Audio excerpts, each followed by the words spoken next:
All right, welcome back. We're on our second session where we're going to give you some dance piece presentations and analysis to help stimulate some of the ways that you think about dance. So our first one is, let me just do a share screen. All right. So our first example is Tchaikovsky from Swan Lake, The Entrance of the Swans.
And now that the prince has entered, I think that's a good stopping point. I mean, my first reaction is simply just like I'm endlessly impressed by how much training, how much technical aptitude it requires a ballet performer to do what they're doing, because so much of what these performers are doing is just absolutely something that I'm incapable of in my current form, my current physical form. A lot of these skills could be trained, but there's something about ballet that just requires such mastery, such dedication over a period of typically years, if not decades, to get this kind of length.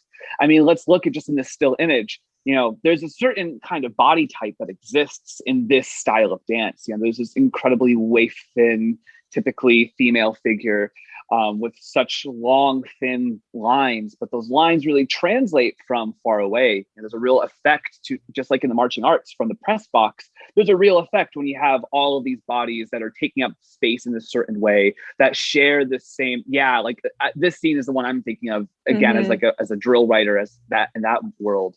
I find it fascinating how much of the effect is based on these details of like this incredibly specific aesthetic of you must look like this, you must have these lines, you must demonstrate this awareness of body. But the kind of mechanics that are required here are just so, I don't want to say unnatural, but they're so undeveloped in most people's bodies. So there's something that's constantly just ethereal and elusive about this kind of technique. Mm-hmm. Yeah, absolutely. Like, as a dancer, ballet was the hardest genre of dance that I ever took. And you look at what they're doing, you think it looks so easy. Oh, they're just up on their toes, they're flowing their arms, but like that's an incredibly tough skill. And it takes an immense amount of strength that it takes so long to train for, and just, yeah, it's incredible to see what these dancers do and what they put their bodies through to do this performance. And there's a beauty in simplicity in what they're doing, just because of the lines that they're making with their arms, with their legs. Like if you scroll to the two lines where the prince is going down the center, right here. Look at, you can see the dance. Every single dancer looks pretty much the exact same, from the angle that their hand is to the angle of their elbow. And that's a detail that's super important in ballet, is where everything is and how you match everyone else on the stage or field, if you will. This is the swan motif that so defines so much of the choreography, and arriving at the swan motif as a process and as an event in and of itself is changing throughout the narrative of the entire ballet. I was really struck by how repetition can invite interpreting these in different ways. I mean, the difference between the arabesque and the pas de chat, and I'll go back to that section where the dancers are in a bunch of rows, into this little sequence right here. Yes, this is the arabesque, pas de chat, and how they all kind of converge like a flock of swans. So the staging is just as much about technique and a display of that. And it's also about narrative and repetition, because that repeated motif that allows us to understand how a break in that repetition is not only contributing to choreographic variation, but it's a way of guiding how I see and interpret the ballet and its narrative, how we know that something is happening, someone's about to come walk through the ranks of the swans. And yeah, I just think it's brilliantly staged and highly athletic. Those bourrées where the dancers are on their toes, any kind of balancé, which is when the dancer is standing up as high as they can, whether you're on point shoes or not, where you're in a true releve, and a releve that's meant to push yourself above, and as a kind of strength building exercise. Seeing them all just move, so it looks so effortless. And I think many of us in the marching arts can relate to wanting a drill move or a choreographic sequence to look effortless. Yeah, very different. So yeah, here's our stock traditional dance example. Yeah, I want to add just one more thing. I think that effortlessness that you just touched upon, that's something that we can all recreate in our bodies. And I think, like you said, we're ultimately trying to recreate as in the marching arts. When we're looking at performers, we want them to look effortless. And I think that quality of movement comes from actually an intense muscularity. That there's such ridiculous engagement of their muscles in their lower body to actually propel them upwards, to propel them through space.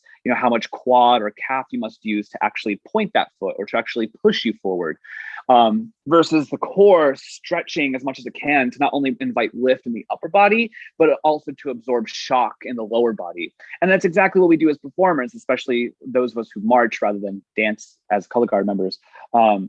We're trying to absorb shock with a lifted core so that we can also play with beautiful sound, especially those who are brass players or wind players. And I think, it's just funny how the needs of ballet of trying to match all those lines really does parallel the marching arts. So in many ways, it makes sense that ballet choreography has been the root of a lot of marching arts choreography, because those two styles of movement are honestly very, very similar in their foundations. So I'm curious to see how we break that similarity as we move on to these dance examples. Yeah, let's do that. I would like to first just show this, and then we'll give a background about what this is. So I'm going to play it for us.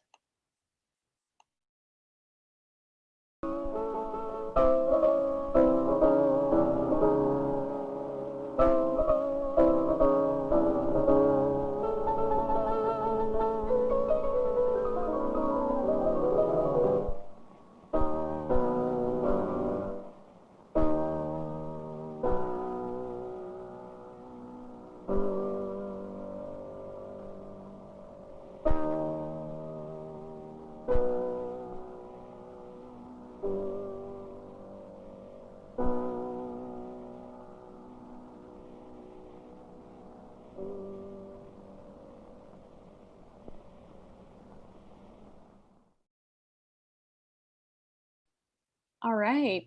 Dan, do you want to introduce this piece? Yeah, so this piece is called Lamentation. It's by Martha Graham.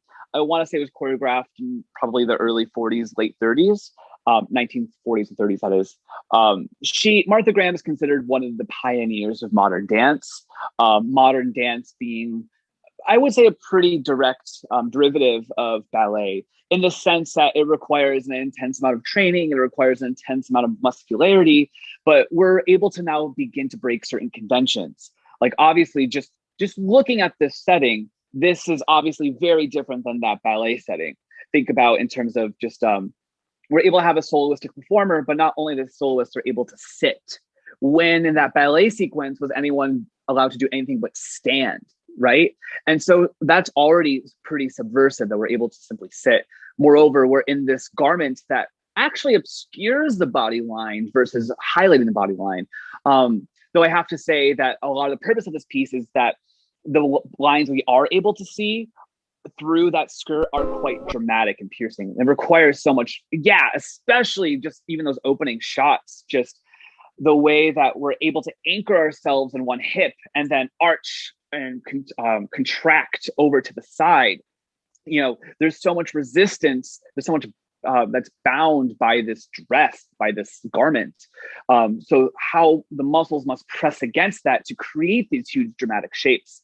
I think Martha Graham, when I think of her, the word that always comes to mind is drama. Everything she does is so dramatic. I mean, even in the face, there's suddenly all this angst and emotion that's not just this, light sort of innocent quality of the ballet we just watched, but is now something way more intense and extreme and not simply just positive. There's those cheekbones are everything, and she's really serving you as much as she knows how to. I'll leave it there for now. Yeah, and what I see outside of like shapes and lines, the big difference between ballet and modern is the performer perspective. Like you see ballets traditionally tell stories. Yeah, it was very clear what was happening with all of the swans on the stage. They were very clearly swans. And then you come to this piece with modern, and it's a soloist. So it becomes less external, like a story being told, and more internal. And the focus is on what you're doing with your body. Where like you have to be aware, of course, and with any style of dance, but your focus is different. Whereas they are a flock of swans, and now it's what am I doing to create these shapes in this style of dance. It's just more internalized than traditional ballet may have been, or that's how it feels, at least. Yeah, I'm totally picking up on that too, just watching this is the mindfulness aspect. And I immediately was wondering, what is she thinking about? What are the thoughts that are going through her mind as she's expressing and moving with and against this fabric? Yeah, I think that totally gets back to our mindfulness point about how dance is going to be an extension of the self, but also an articulation of the self too. Yeah, and I feel before we move on to the next piece, I think it's crucial to really understand how she's operating her body, what's motivating her body to actually move. And if we're really critical of it, we realize it's actually right around the belly button. That lower portion of the spine, all these muscles are contracting. That is, those abs are contracting, crunching closer together to make more of a C shape. And then they're also expanding, fanning outwards such that they go the C shape the opposite way. And as she's able to then apply that sense of contraction to other big joints in her body, namely her hips, with all that turnout, with the way those legs rise up into attitude off the floor, the way that her shoulders are constantly contracting back and forth across her chest, across her body. And so with all these deeply rooted, contracted motions of the body, that's how she moves through space. There's nothing effortless or light about this. It's all incredibly bound. And I think it's going to tie very well in with the ballet we just saw. What happens if we combine these two styles of movement into something else? I love that. Well, I'm sorry, I have one more thing to add to that. With the contraction, it's all purposeful. Like that takes self-discovery to understand, okay, when I contract this, my right obliques, what happens? You tilt to the right. It's through discovering what your muscles do that you can just find these new shapes. You can find new extensions of your body. Where like with the ballet, they were very upright, and that takes a different kind of contraction of your muscles. You're contracting through length. Well, these ones, you're actually allowing your muscles to shorten and be hard and heavy to create these new shapes.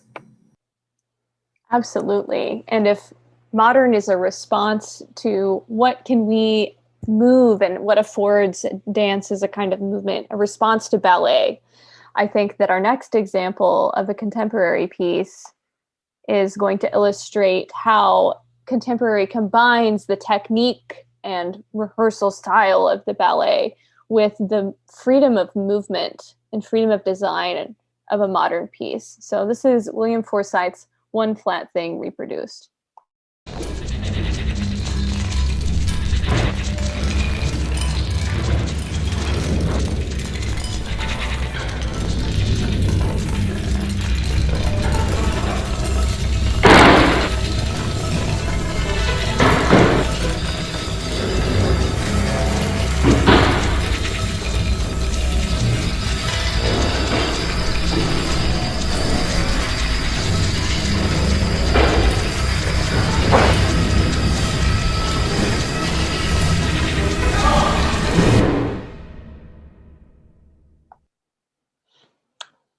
All right. Definitely a contemporary piece, even if it was just a little bit of a trailer. Yes, immediately struck by moments where I can see them demonstrating their technique. I'm thinking about those three dancers. I think it was about right here. Yeah, this moment right here with the rond de jambe. Yeah, I think what's just so impressive about these dancers is that they've trained in ballet for so many years. And I think I think the only thing harder than ballet, that very like specific, muscular, angled technique, is then trying to also have moments of liberation and freedom and just swing and release and breath in their movement. I mean, they're moving so quickly, but they're not doing so in a bound way. That is, their energy isn't constricted. It's actually free flowing. They know which muscles to activate to get the thing done, and what they can just let gravity just do for them, or let momentum take care of for them. And so there's a certain kind of abandon that these dancers have adopted that's strikingly different than the ballet or the Martha Graham we watched. Yeah, just like all this moment of rebound, all this moment of release in that head and the neck and the shoulders and the hips, how the chin can just swing up as it needs to. And there's a sense of every performer is allowed to be slightly different in how they express that in their body. But there's such a clarity of unison in the choreography, in the intent, in their lines. So pairing specificity with also release, to me, is just makes contemporary dance just so fascinating.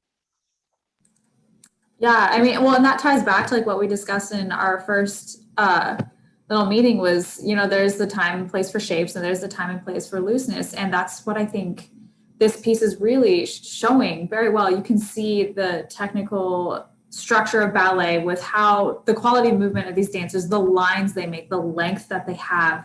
Then you see the unique shapes that we saw with modern, but then there's that release that we have with contemporary. And that comes from them just being aware of what their bodies are capable of doing in time and space. And it just is all to do with their breath. They just let go and they trust in what they're doing, but there's that freedom.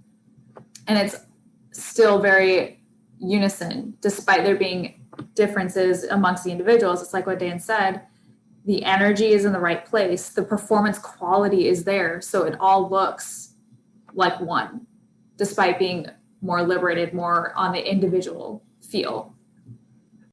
I really want to touch on that effort, what you just talked about with effort quality and energy. Like there's a matching of those ideas. And I think as we've seen in the band world in the last like 5 to 10 years specifically, that so much more of what the judges are rewarding is not just unison shapes, it's now unison energy, unison intent, unison efforts, understanding that everyone right now is in a different broken shape, but the point of this moment is to create everyone, like, is to create a sense of chaos, a sense of fracture, or perhaps that we're supposed to be a sea of anemones, or perhaps we're supposed to be the flock of birds, but we can be a flock of birds and not be those trained ballerinas from Swan Lake that we saw earlier. So how do we prize more than just shape and line? How can we prize intent or energy or theatricality? How do we prize the staging, the relation, the shape, the space between people, or the density or lack thereof of the performers? I think what contemporary dance has allowed us to do is, in the way that Martha Graham was so subversive simply for sitting down and being in a different garment, this is so subversive at having all of these props and all of these performers up, down, in between the tables.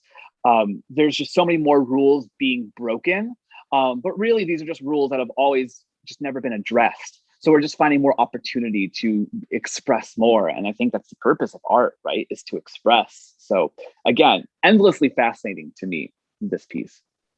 Yeah, finding the rules. I really like that. Finding the boundaries. And those boundaries are different for each individual dancer, but matching the energy, like Kelly said. I love those. Those are great ideas. Okay, and this is Ohad Naharin discussing Gaga movement and Gaga technique. Well, Gaga is a movement language that I developed over the many years that I'm dancing, and especially working with other people as a choreographer. A lot of it is to do with delicacy, with small gestures, and still being able to punch. It's about thinking of movement as something that can heal. It's about, as I said before, it's about giving the dancers a sense that they can go beyond familiar limits on a daily basis. It's about the power of imagination. We work without mirrors. Mirrors are forbidden. But still, it's a lot about form and clarity of form. It doesn't come from looking at yourself, but really sensing where you are in space and the distance of your body parts from each other and from your colleagues and from the universe. Many times, even though I can see that Gaga is very meaningful to the dancers, but what is really meaningful to me even more will be what they already possess. Gaga is not just about making you a better athlete or lift your legs higher or jump higher. It's not about that. It's about a range, and it's about listening to something that is beyond the athletic side of a dancer. It is also that, but something about the soul, about the connection between your demons, fantasy, passion, and actually longevity, that you actually learn to do more with less, that you can grow old and you can still produce magnificent moments.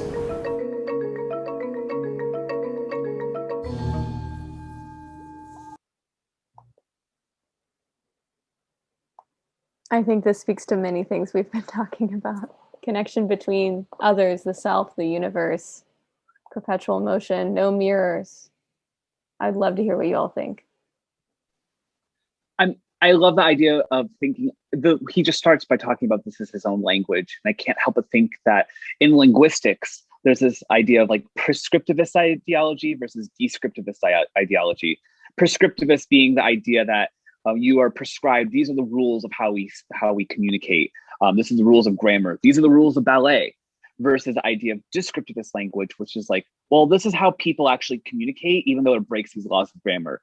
Well, this is how these people move and find their sense of being in their body, despite it defying all previous forms of dance, codified dance. So the idea that we inherently all, in the end, do move differently. So how can we move beyond the things that make us different and move towards the things that unite us, or unite us with ourselves and unite us with others? That's what I really get from this. what really stood out to me is like, these are all very skilled dancers, but they're doing such unique motions within their body that any one person can do. You don't have to be skilled to feel how your shoulders are moving or understand like the motions that your pelvis can make. Like that's what all of these dancers are doing. They're exploring their bodies. They are creating these shapes based on what is calling to them. And it's there's beauty in the simplicity of their motions. Yeah, it takes a lot of balance. It takes a lot of skill. They have the structural foundation of what needs to be done for certain movements. They build up, but then they kind of break it down to discover what can be done beyond that. And that is just a beautiful thing that a lot of dancers should explore and should invite that exploration.